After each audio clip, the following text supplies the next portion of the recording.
안녕하세요. 왜 이렇게 또 안 오셨어? 우린 교재 페이지 251페이지입니다. 251페이지 보시면 등기 효력이 나오죠. 이게 참 재밌는 게 이게 그 부동산 경기가 안 좋으면 수업 들으신 분들도 의욕이 떨어지시나 봐요. 막 옆에서 막 누가 뭐 매덕을 벌었다 막 이런 얘기가 들려야 그냥 막 눈을 불밝히고 수업을 들으시는데, 자 1번 본등기 효력이 나오죠.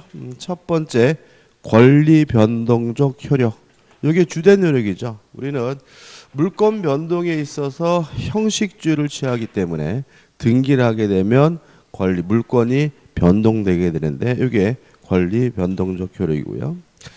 2번 대항적 효력인데 한 가지만 기억할까요? 임차권은 물권이 아니라 채권이기 때문에 대항력이 없어요. 다만 임차권자가 등기를 하게 되면 뭘 갖게 되냐면 대항력을 갖게 되거든요. 그러면 이 등기는 무엇을 할 수 있게 해주죠? 대항력을 주게 되니까 이걸 우리가 대항적 효력이라고 하고요. 3번 순위 확정적 효력은 물권은 우열이 있고 순서가 있는데 원칙적으로 성립된 순서에 따르니까 결국은 등기된 순서에 따라서 우열이 결정된다, 이런 말이고.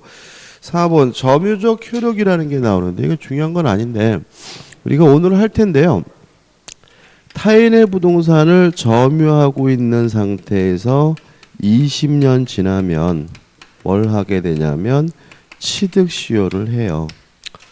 이걸 우리가 점유취득시효라고 하는데 이 취득시효가 하나 더 있어요. 등기부 취득시효 해가지고 타인의 부동산을 점유도 하고 있고 등기도 하고 있는 사람은 10년 지나면 소유권을 취득하거든요.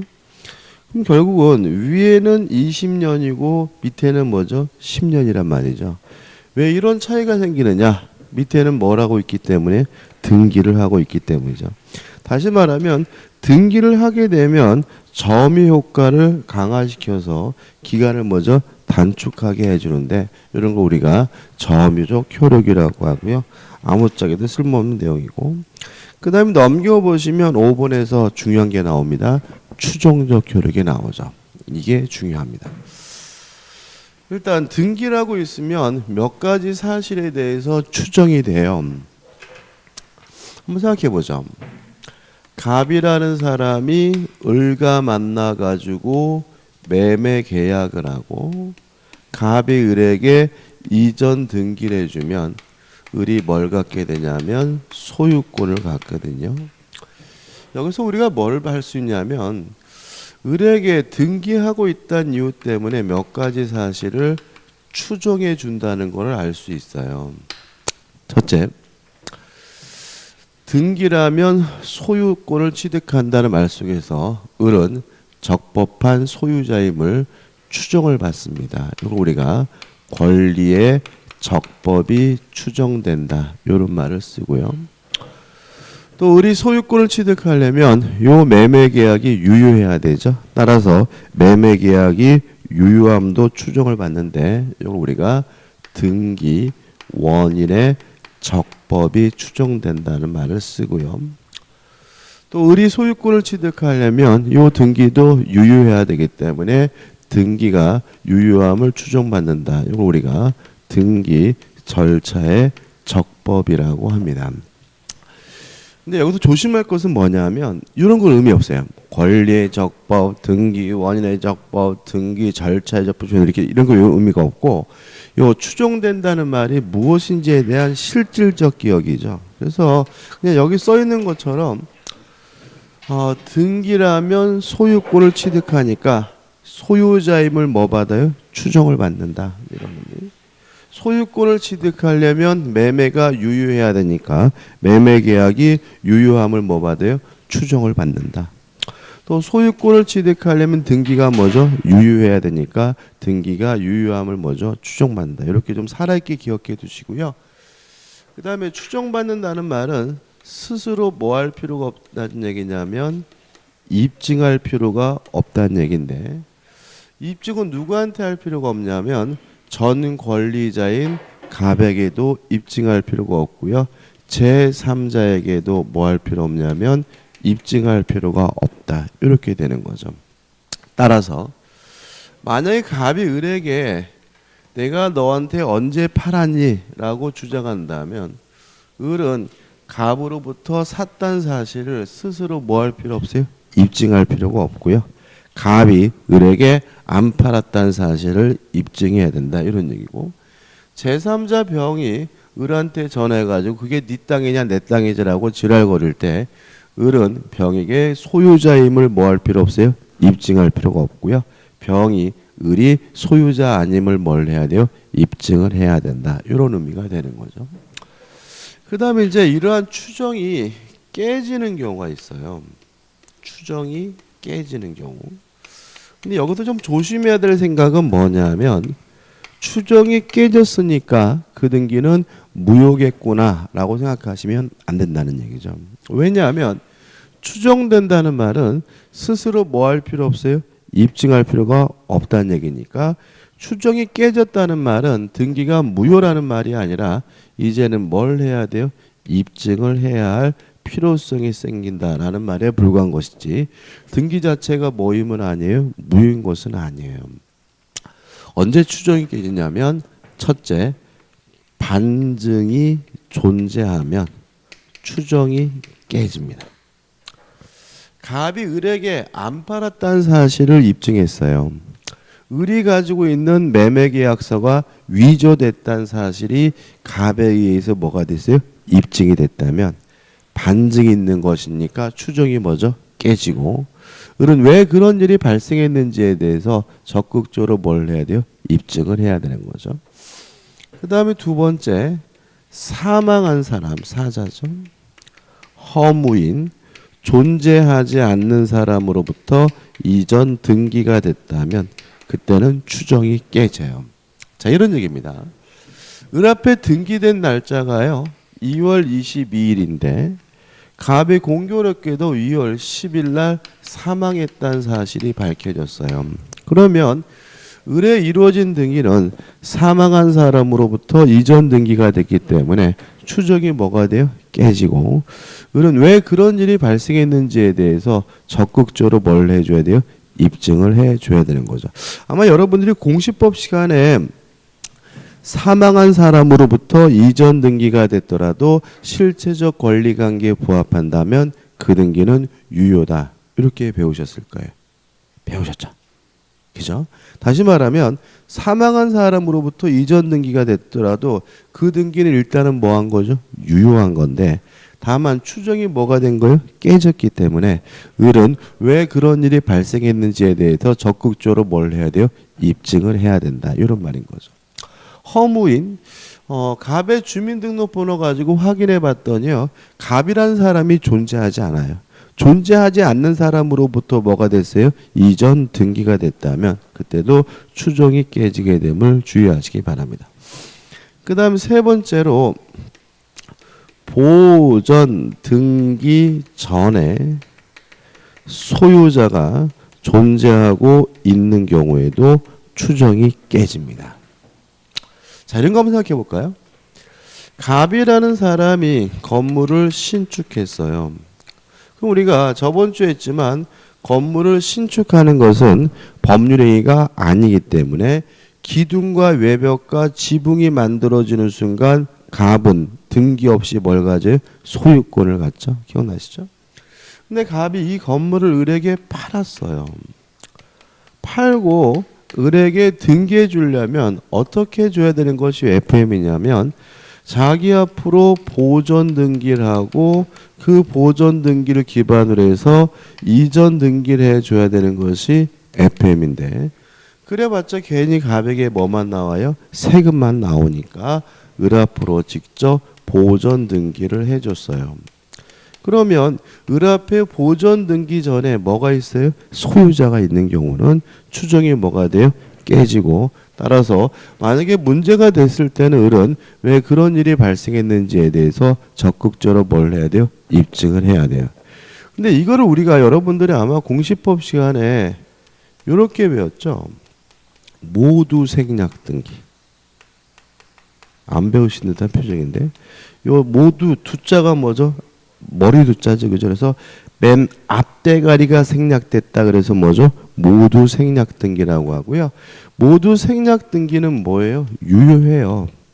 유효한데 다만 보존 등기 전에 뭐가 있어요? 소유자가 있기 때문에 추정은 깨지기 때문에 문제가 발생하면 을에게 적극적으로 입증 책임이 발생한다는 거 주의하시기 바랍니다. 그 다음에 이런 일이 발생하게 되면 추정이 깨지는 것이 원칙입니다.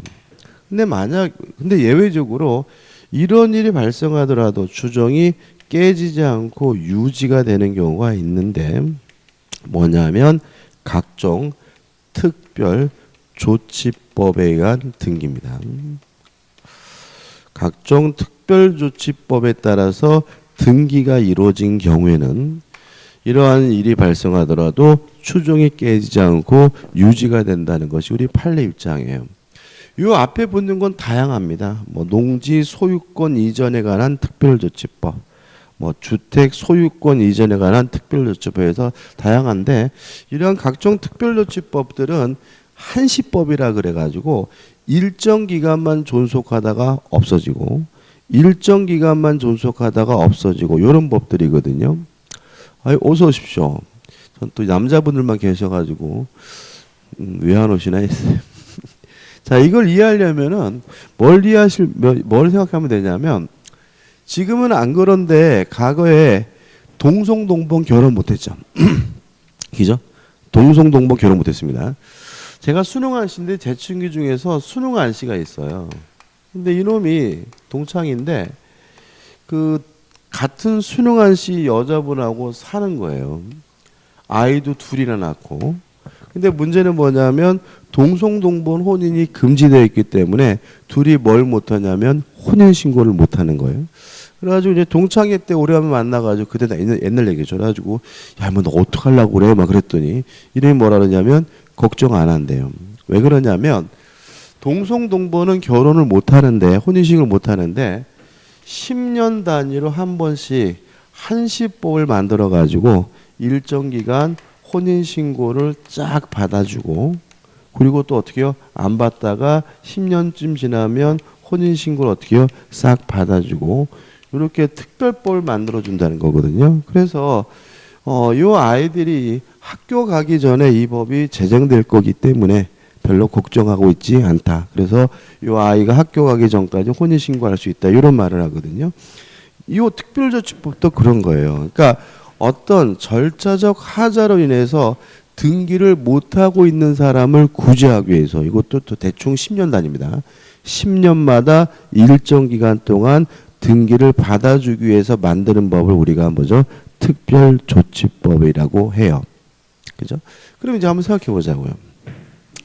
자, 농지가 있는데요. 갑이라는 사람이 경작하고 있어요. 근데 문제는 등기는 누구 앞으로 되어 있냐면 증조 할아버지인 을 앞으로 되어 있단 말이죠.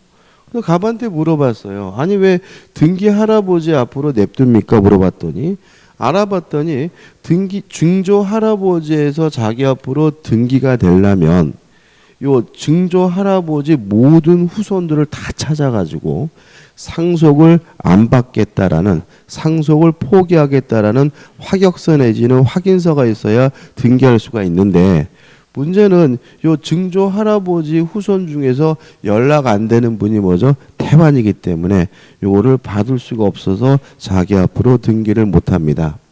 요런 사람들은 뭘 시행되기를 기다리면 되냐면요. 이게 농지면 농지의 소유권 이전에 관한 특별조치법을 시행되는 걸 기다렸다가 자기 앞으로 뭘 할 수 있냐면 등기를 할 수가 있어요.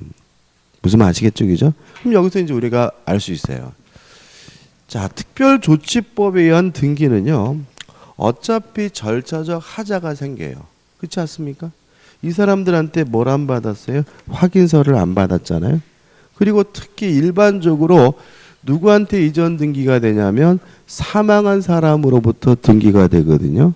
근데 만약에 이런 사유가 있다는 이유로 추정이 깨진다라고 한다면 굳이 이러한 법을 뭐하러 만드느냐 문제로 다시 돌아가는 거죠. 다시 뭐죠? 원점으로 가는 거예요. 그래서 우리 판례는 특별조치법에 의한 등기는 추정력을 강하게 인정해 주고요. 특히 이런 사유가 있더라도 추정이 깨지지 않고 뭐가 돼요? 유지가 된다고 판시하고 있음을 주의하시기 바랍니다. 여기까지 정리하시면 되거든요. 이것도 좀 까다롭게 느껴지는 분야일 수가 있기 때문에 확실하게 타이트하게 좀 정리해 두셔야 되고요. 교재 보시면은 그런 얘기 나오죠. 그죠? 252페이지에 의 나오고 근거 나오고 인정되는 범위 나와 있고 추정이 깨지는 경우에서 소유권 이전 등기는 뭐냐면 사망한 사람 허무인으로부터 이전 등기가 되면 추정이 깨진다는 얘기고요. 2번 소유권 보존 등기는 뭐냐면 보존 등기 전에 소유자가 존재한다. 보존 등기 명의인이 원시 취득자가 아니라는 사실이 입증되면 추정이 뭐가 돼요? 깨지고 마지막으로 이러한 등기가 특별조치법에 따라서 이루어진 등기라면 추정이 깨지지 않고 뭐죠? 유지가 된다라고 나와 있죠. 그죠? 근데 우측에 마번은 뭐 큰 의미 없고 그다음에 6번에서 공신력 우리 민법은 공신 등기에 대해서 공신력 공신의 원칙 인정하지 않는다는 말씀은 저번 주에 말씀을 드렸죠. 그다음에 또 중요한 게 나옵니다. 2번 가등기의 효력이죠. 예를 들어 볼게요. 갑이 을에게 뭐라 그랬냐면 네가 공인중개사 시험에 합격을 하면 아파트를 내가 너한테 주겠다라고 얘기를 했어요. 그랬더니 을이 뭐라 그러냐면 네 말 못 믿겠다. 등기해다오 라고 하길래 갑이 좋다 짜샤 해가지고 등기소에 가서 갑에서 을로 이전 등기를 해주면 뭐가 문제되냐면 갑에서 을로 뭐가 넘어가 버리죠? 소유권이 넘어가 버리죠. 그러면 안 되잖아요. 지금 이거는 지금 주겠다는 얘기가 아니라 나중에 합격하면 뭐죠? 주겠다는 얘기니까 등기하더라도 뭐가 넘어가면 안 돼요? 소유권이 넘어가면 안 돼요. 그때 하는 등기가 뭐죠? 가등기입니다. 그래서 가등기는 물건이 변동되지 않는 등기를 말해요. 다시 말하면 가등기는 소유권이 넘어가지 않는 등기를 우리가 뭐죠? 가등기라고 하는 거거든요. 그럼 한번 생각을 해보죠. 그래서 등기란 것이 아니라 합격하면 소유권을 넘겨주겠다는 내용의 가등기를 했다라고 생각을 해보자고요. 자, 등기부 등본을 떼봤더니요. 1번에가 현재 갑 앞으로 소유권 등기가 되어 있고 2번에서 을 앞으로 합격하면 소유권을 넘겨준다는 내용의 가등기가 되어 있어요. 첫째, 가등기 자체만으로는 아무런 효과가 없다. 이렇게 기억합니다. 가등기 자체만으로는 뭐죠? 아무런 효과가 없어요. 가등기가 됐더라도 누구 거죠? 갑 거죠. 그죠? 가등기는 뭐가 안 돼요? 물권 변동이 안 되잖아요. 다시 말하면 가등기가 됐더라도 뭐가 일어나지 않아요? 물권 변동이 일어나지 않아요. 따라서 여전히 누구 거죠? 갑의 것이니까 갑이 뭐 할 수 있어요? 팔아먹을 수가 있어요. 그래서 3번 해가지고 병 앞으로 소유권 이전 등기를 하면 병은 적법하게 뭘 취득해요? 소유권을 취득하게 되고요. 따라서 을은 가등기에 의해서 어떠한 청구권도 인정되지 않음을 우리가 알 수가 있어요. 다시 말하면 을이 병의 등기에 대해서 말소해달라고 뭐 하지 못해요? 청구하지 못해요. 자, 가등기 자체만으로는 뭐라고요? 전혀 아무런 효과가 없습니다. 따라서 가등기 자체만으로는 무엇도 인정되지 않냐면 추정력도 인정되지 않아요. 다시 말하면 권리적법, 등기원리적법, 등기절차적법이라는 추정은 뭐에 대해서만요? 본등기에 대해서만 인정되는 거예요. 가등기에 대해서는 아무런 효과가 없다. 심지어 무엇도 인정되지 않습니까? 추정력도 인정되지 않습니다. 그럼 여기서 이제 우리가 어떤 의미가 드냐면 뭐하러 가등기를 하느냐? 그죠? 자, 어떤 효과가 있냐면 나중에 을이 합격했다는 이유로 가등기에 기한 본등기를 하면 이때 가등기가 뭘 내주냐면 순위를 보존해 줘요. 다시 말하면 을이 합격했다는 이유로 가등기에 기한 본등기라면 을의 소유권 등기가 1, 2, 3, 4 해서 새롭게 순위 번호를 부여하는 것이 아니라 가등기가 2번이라는 순위를 보존해 줬기 때문에 가등기에 기한 을의 소유권은 몇 번이 되는 거죠? 2번이 되는 거죠. 지금은 전산에 대해서 안 그러는데 과거에는 손으로 쓸 때는 가등기라면 소유권에 관한 본등기를 할 수 있도록 이렇게 여백을 비워놨어요. 왜냐하면 가등기가 뭘 내주니까요? 순위를 보존해 주니까요. 그럼 여기서 뭘 할 수 있냐면 첫째, 후순위 권리는 등기관이 직권으로 말소한다는 사실을 알게 돼요. 자, 을이 가등기에 기해서 소유권에 관한 본등기라면 을의 소유권은 몇 번이죠? 2번이고 병의 소유권은 몇 번입니까? 3번이니까 등기관은 을 앞에 소유권에 관한 본등기라면서 병의 소유권 등기는 뭐 해버려요? 직권으로 말소해버리게 되는 거죠. 그럼 또 여기서 뭘 할 수 있냐면 본등기 청구의 상대방은 누구냐면 가등기 당시 소유자임을 알 수가 있어요. 자, 이게 무슨 말이냐면 어차피 을이 가등기에 기한 본등기라면 병의 등기는 직권으로 뭐가 될 등기예요? 말소될 등기니까 을이 나는 합격했으니까 본등기에 대하려는 가등기에 기한 본등기 청구를 누구한테 하냐면 누구한테요? 가등기 당시 소유자에게 행사하게 됨을 주의하시기 바라고요. 마지막으로 항상 조심해야 될 것은 뭐냐면 물권 취득 시기는 본등기 시라는 점이죠. 다시 말하면 가등기가 순위를 보존해주고 가등기가 순위를 보존해주는 걸과 순위는 각오로 뭐하게 돼요? 소급하지만 을이 소유권을 취득한 시점은 가등기한 때가 아니라 뭐임을요? 본등기한 때임을 잊지 마시기 바랍니다. 끝입니다. 그래서 교재에 보시면 이런 내용이 나왔으니까 한번 꼼꼼히 좀 읽어보시기 바라고요. 한 장을 넘겨보시면 뭐가 나오냐면 대표예제가 나와요. 정리하는 의미에서 풀어볼까요? 요 가등기에 관한 문제도요 일반적으로 사례가 나와요. 근데 사례가 나오는데 이것도 사례가 뭐예요? 고정적이에요. 고정적이니까 요 한 가지 사례를 가지고 정리하셨으면 좋겠고요. 보시면 갑소유 부동산의 을 명의로 소유권 이전 등기 청구권 보존을 위한 가등기가 격려된다. 그러면 갑 앞으로 소유권 등기가 되어 있고 을 앞으로 뭐가 됐다는 얘기예요? 가등기가 됐다는 얘기죠. 갑에서 병 명의로 매매를 원인으로 한 소유권 이전 등기가 격려됐어요. 그래서 병에게 뭐가요? 소유권에 관한 본등기니까 요 사례임을 알 수가 있고요. 당일 갑이 병에게 점유를 이전하였다. 이 경우에 대한 설명 중 옳은 것은 1번. 을이 가등기에 기한 본등기라면 을의 소유권 취득 시기가 가등기 시로 소급되므로 병의 소유권 취득은 무효이다. X입니다. 254페이지예요. 254페이지.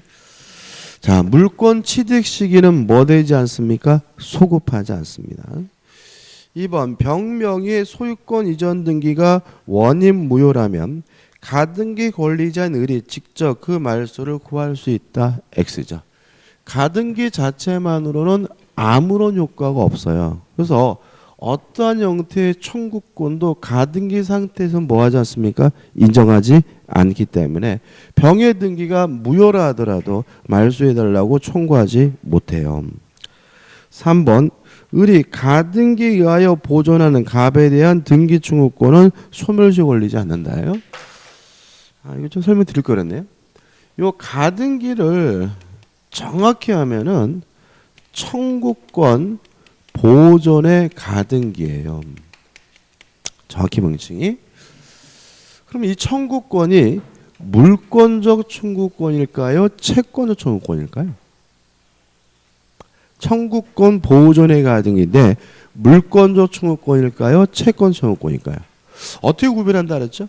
물권이 있는 사람이 청구하면 물권 청구권, 없는 사람이 청구하면 뭐죠? 채권 청구권이잖아요. 그럼 여기서 우리가 뭘 할 수 있냐면 이 청구권은 항상 채권적 청구권임을 알 수가 있고요. 물권적 청구권을 보존하기 위한 가등기는 허용되지 않는다는 걸 알 수 있어요. 왜 그러냐면 물권적 청구권이 있으려면 전제로서 뭐가 있어야 돼요? 물권이 있어야 되잖아요. 그럼 물권이 있는 사람이라면 굳이 무엇을 할 이유가 없는 거예요? 가등기를 할 이유가 없는 거죠. 무슨 말 아시겠습니까? 다시 말하면 왜 채권적 청구권에 대해서 가등기를 하는 거예요? 순위를 뭐 하려고요? 보존하려고. 근데 이 사람이 이미 뭐가 있어요? 물권이 있다면 그 사람의 순위는 이미 뭐가 돼 있어요? 확정돼 있으니까 가등기를 할 이유도 없고 허용할 이유도 없는 거예요. 그래서 이거 청구권 보존의 가등기 할 때 이 청구권은 항상 무엇만을 말해요? 채권적 청구권만을 말해요. 그죠? 그 다음 또 기억나시나요? 물권적 청구권은 뭐에 안 걸려요? 소멸시에 걸리지 않지만 채권적 청구권은 뭐예요? 채권이니까 뭐에 걸리겠어요? 소멸시에 걸리겠죠. 따라서 다시 보시면 3번 을이 가등기에 의하여 보존하는 갑에 대한 등기 청구권은 무슨 청구권입니까? 채권적 청구권이므로 소멸시에 걸리지 않는다는 뭐죠? X가 되는 거죠. 4번 갑과 을이 매매 계약을 합의 해지하면 이미 지급한 매매 대금을 반환하여 그 가등기를 말소한다고 한 약정에는 그 가등기를 담보 가등기로 유용한다는 내용도 포함되어 있다. X인데 유용이라는 말은 뭐죠? 재활용이라는 얘기인데요. 나중에 기회 있을 때 설명드릴게요. 이건요.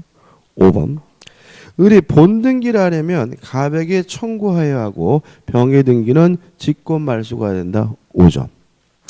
가등기에 기한 본등기 청구의 상대방은 가등기 상시 소유자의 누구죠? 갑이고 후순위 권리인 병의 등기는 뭐죠? 직권으로 말소가 되므로 옳은 지문은 5번이고 5번이 답이 되는 거죠. 그 다음에 우측에 보시면 물권 변동을 가져오는 등기의 유효 요건 해가지고 뭐 1번 보시면 될 것 같고 2번 형식적 유효 요건에서 1번 등기 그제와 그 멸시를 나와 있는데 설명드리지는 않을 겁니다. 중요하지 않고 2번에서 뭐가 나오냐면 이중 보존 등기가 나오고요. 넘겨보시면 판례도 나와요. 근데 이건 아마 여러분들이 공시법 시간에는 좀 자세히 배우실 텐데 우리 민법은 결론만 들어갈 겁니다. 자, 보존 등기라는 말은 맨 처음으로 하는 등기고요. 맨 처음으로 하는 보존 등기는 등기부를 새롭게 만든다는 얘기잖아요. 근데 등기부를 새롭게 만드는 것이 이중으로 됐다는 말은 하나의 부동산의 등기부가 뭐죠? 두 개란 얘기예요. 그러면 둘 중에 하나를 없애야 되는데 어떻게 없애느냐?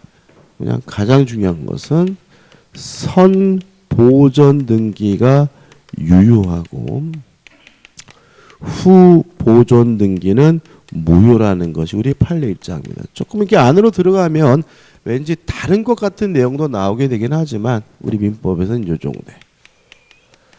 자, 이중으로 보존 등기가 되면 두 등기부를 비교하는 거예요. 뭐가 먼저 만들어지는지. 그러면 먼저 만들어진 등기부가 뭐죠? 유효하고 늦게 만들어진 등기부는 뭐죠? 무효고요.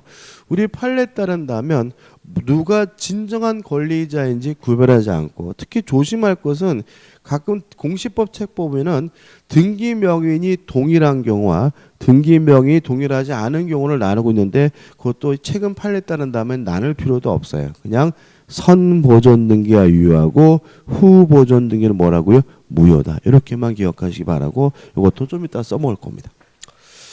그 다음에 우측에 보시면 257페이지입니다. 실질적 유효권 보시되 의미 없습니다. 하단에 보시면 이제 물권 변동 과정의 불합치에서 가번에서 뭐가 나오죠? 중간 생략 등기가 나오죠. 중요하죠.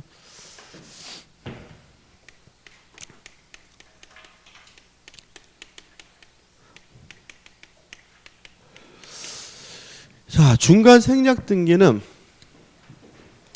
원칙적으로 유효합니다.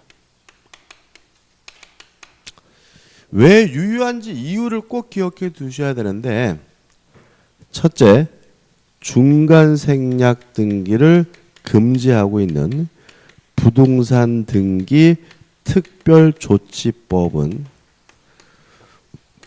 단속 규정이다. 기억나시나요? 그죠? 그 다음에 두 번째, 반사회적 법률행위가 아니다. 중간 생략 등기는 왜 하죠? 세금 안 내려고 하죠. 그죠? 다시 말하면 세금 회피는 인간 본성의 발현이니까 뭐 하지 않아요? 반사회적이지 않아요. 그죠? 따라서 두 가지 이유 때문에 중간 생략 등기는 뭐 한 거예요? 유효한 거예요. 아주 시험에 잘 나오죠. 다만 이것이 예외적으로 무효가 되는 경우가 있다. 이것도 했어요. 뭐냐면 토지 거래 허가 구역이죠. 토지 거래 허가 구역 내에서 이루어진 중간 생략 등기는 허가를 받았든 안 받았든 따지지 않고 뭐가 돼요? 무효가 됩니다. 그래서 원칙적으로 유효하고요. 만약에 토지 거래 허가 구역 내에서 이루어졌다면 중간 생략 등기는 뭐가 될 수 있어요? 무효가 될 수 있죠. 그죠? 근데 여기서는 이제 이건 이미 다 한 것들입니다. 한 것들이고, 여기서는 어떤 문제냐면 세 번째, 아직 중간 생략 등기가 안 되어 있어요. 그러니까 되어 있으면 뭐 한 거죠? 유효한데 아직 안 돼 있을 때 원칙 어떻게 해야 되느냐? 중간자를 대의해서 등기를 청구해야 되는 것이 원칙인 거죠. 자, 이런 얘기입니다.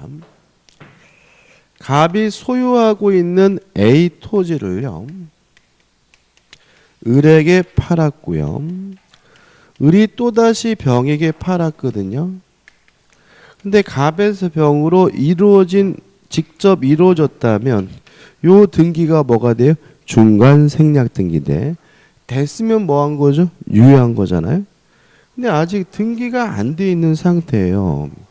아직도 갑 앞으로 등기가 돼 있어요. 그러면 어떻게 해야 되는 것이 FM이냐면, 병은 을을 대의해서 이전 등기해 달라고 청구해야 되는 것이 뭐죠? 원칙이라는 거죠. 동의하시나요? 지금 병은 을과 매매 계약을 하고 을에게 매매 대금을 지급했다면 을에게 이전 등기를 요구할 수 있는 뭐만 있는 상태예요? 채권만 있는 상태고, 이러한 채권은 누구한테만요? 을한테만 주장할 수가 있으니까 갑에게 직접 행사할 수 없고, 을을 대의해서 이전 등기시킨 후 이전 등기 받아야 소유권을 취득하는 것이 뭐죠? 원칙인데, 꼭 그래야 되느냐? 이 문제에 대해서 우리 판례는 전원의 합의가 존재하는 경우에는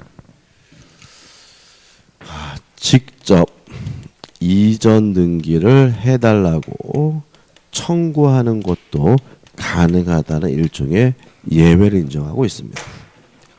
이게 무슨 말이냐 하면, 갑, 을, 병, 전원의 동의가 있다면 병은 굳이 을을 대의하지 않고도 갑에게 직접 이전 등기해 달라고 뭐 할 수 있어요? 청구할 수도 있고요. 여기서 좀 조심할 것은 뭐냐면, 전원의 합의니까 이게 당연한 얘기인데도 불구하고 조심할 것은 최초 양도인의 동의는 필수예요. 자, 이게 무슨 말이냐면, 중간 생략 등기가 이루어지게 되면 피해를 보는 사람은 갑이에요. 동의하시나요? 예를 들어서 이 사람이 땅을 살 때 1억에 샀고요. 을한테 1억 5천에 팔았거든요. 그리고 을이 병한테 얼마에 팔았냐면 1억 8천에 팔았어요. 근데 중간 생략 등기가 이루어지게 되면 갑에서 병으로 등기가 이루어지니까 갑이 8천만 원을 번 것처럼 평가돼 가지고요. 갑에게 뭐가 엄청 부과되냐면 양도소득세가 엄청 부과돼요. 그래서 결과적으로 중간 생략 등기 때문에 피해보는 사람은 을도 병도 아닌 갑인 거거든요. 그래서 누가 반드시 동의를 해줘야 돼요? 갑이 동의를 해줘야 되는 거예요. 그래서 전원의 합인데 특히 누구의 동의는 필수예요? 최초 양도인의 동의는 필수고요. 따라서 갑이 못하겠다라고 거부한다면 병은 갑에게 중간 생략 등기를 해달라고 뭐 하지 못해요? 청구하지 못한다는 거 꼭 잊지 마시기 바랍니다. 끝입니다. 이 정도만 정리하시면 돼요. 그 다음에 넘겨보시면 258페이지에 대표예지가 나오죠. 한번 풀어볼게요.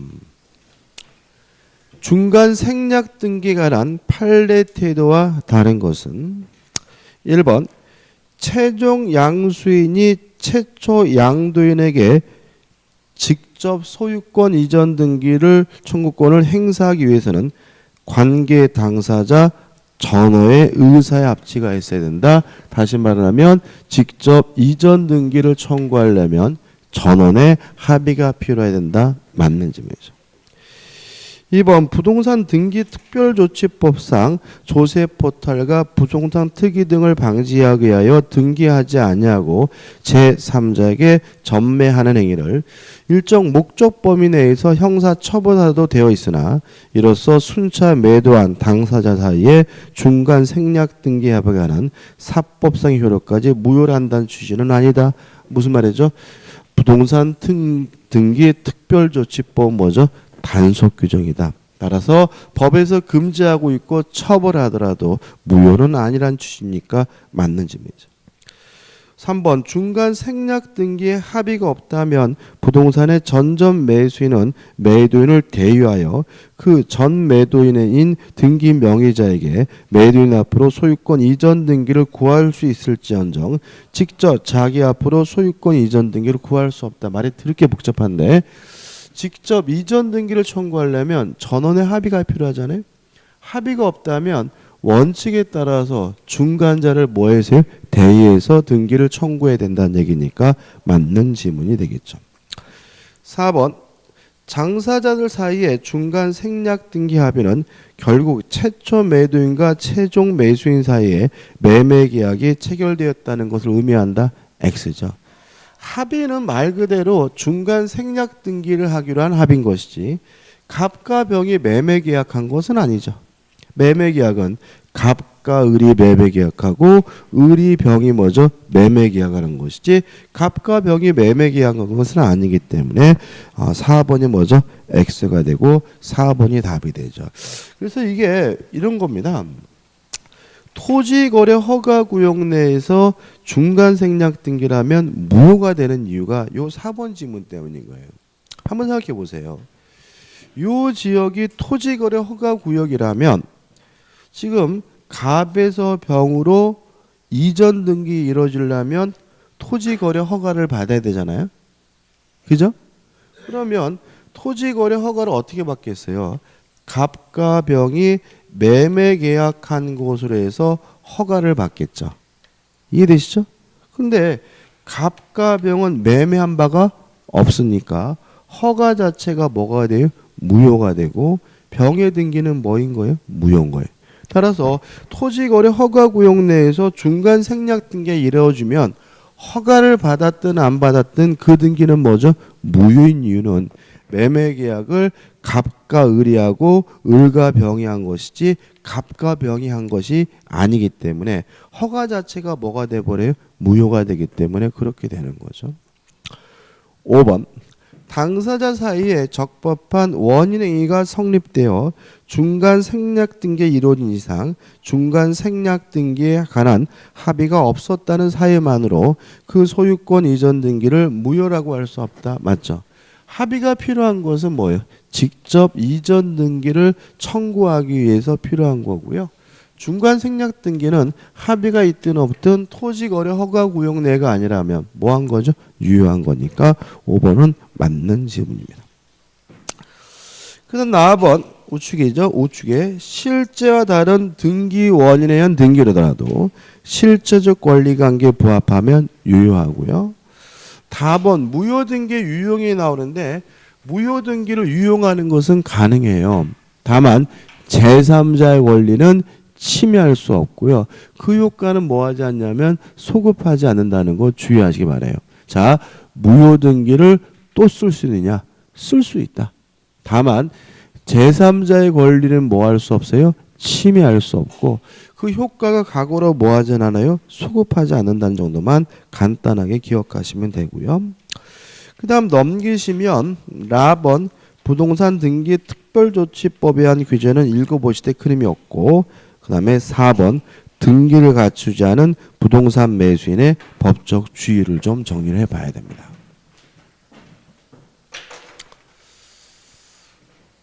갑이 소유하고 있는 A 토지를요. 을에게 팔았어요.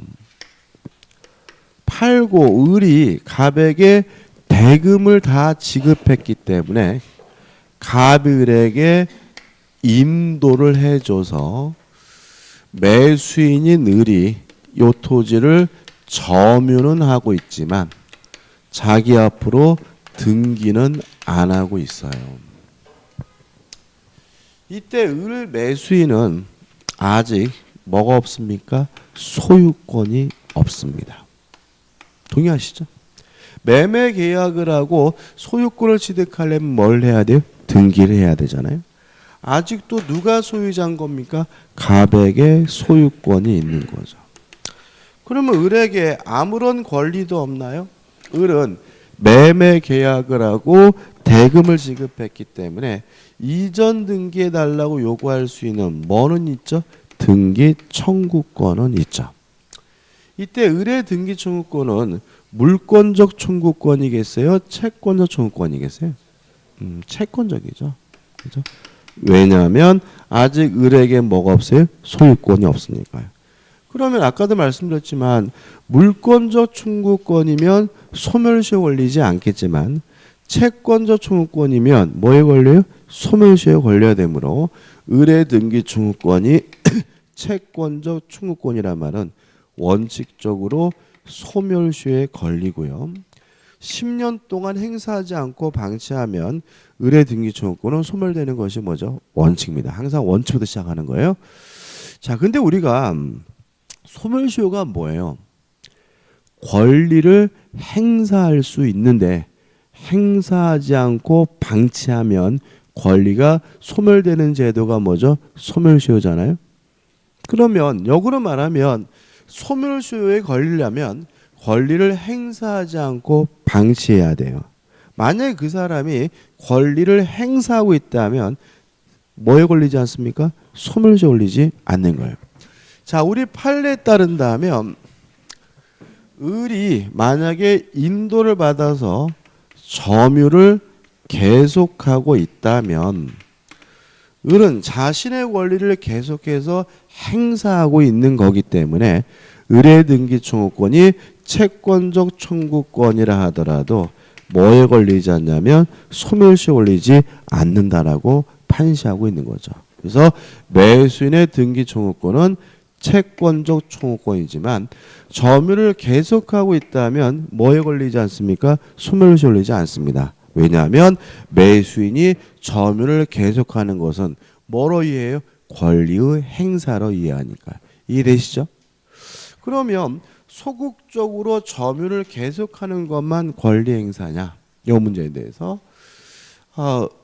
적극적으로 자신의 권리를 처분하는 것도 권리의 행사이기 때문에 권리를 처분했다는 이유로 점유를 상실하게 된 경우에도 을의 등기 청구권은 소멸시효에 걸리지 않는다라고 뭐죠? 판시하고 있어요.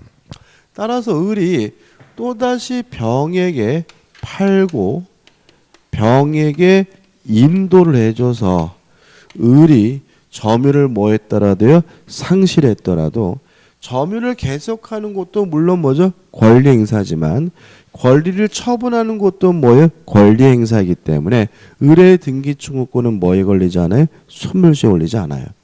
따라서 의뢰 등기 청구권은 10년, 20년, 30년 지나도 소멸시 올리지 않으므로 병은 여전히 의를 대의해서 갑에게 이전 등기해 달라고 뭐 할 수 있어요? 청구할 수가 있는 거죠. 여기서 우리가 좀 생각해 볼 것은 뭐냐면 만약에 갑에서 병으로 직접 등기가 이루어지면 이제 이게 뭐가 돼버려요? 중간 생략 등기가 돼버리잖아요. 그래서 실제로 이 부분은 중간 생략 등기 요 내용하고 요구하고 뭐죠? 합쳐서 문제가 나와요.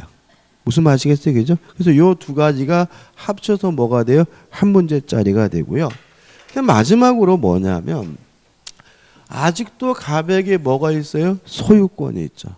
요 갑이 자신의 소유권을 이유로 을에게 반환 청구할 수가 있느냐. 또 갑이 자신이 소유권자라는 이유로 병에게 반환 청구할 수 있느냐. 이게 문제가 되는데 할 수가 없다. 왜냐하면 신의칙상 인정되는 뭐 때문이죠? 금반원의 원칙이죠. 갑이 스스로 팔고 스스로 인도해주고 이제 와서 내 거니까 돌려달라고 요구하는 것은 명백히 뭐죠? 반대되는 언행입니다. 따라서 갑에게 법적인 뭐가 있더라도요, 소유권이 있더라도 매수인 을에게 반환을 청구할 수 없고 전득자인 병에게도 뭐 할 수 없어요? 반환을 청구할 수 없다는 것까지 꼭 기억해 두시기 바랍니다. 판례도 이제 같은 내용입니다. 그죠? 설명드린 거고. 그 다음에 동산 물권의 변동인데 요거는 안 할 겁니다. 이게 참 고민되는 부분이긴 한데 우리 시험 범위가 민법 규정 중에서 부동산 중개와 관련된 부분이 시험 범위이기 때문에 동산은 부동산 중개가 아니잖아요. 그죠? 그래서 안 할 건데 그래도 혹시 모르니까 한번 읽어보시고 나중에 최종 정리할 땐 제가 한번 간단하게 정리해 드릴 거예요. 이게 안 나와야 되는데 가끔 나온 적이 있기 때문에 좀 째긴 하지만 안 할 거고. 그래서 어디로 넘어갈 거냐면요. 270페이지로 넘어갑니다. 270페이지 임목 등기와 명인 방법이 나오는데 쉬었다가 하도록 하죠. 그죠? 쉬었다가 270페이지 임목 등기와 명인 방법을 보도록 하겠습니다.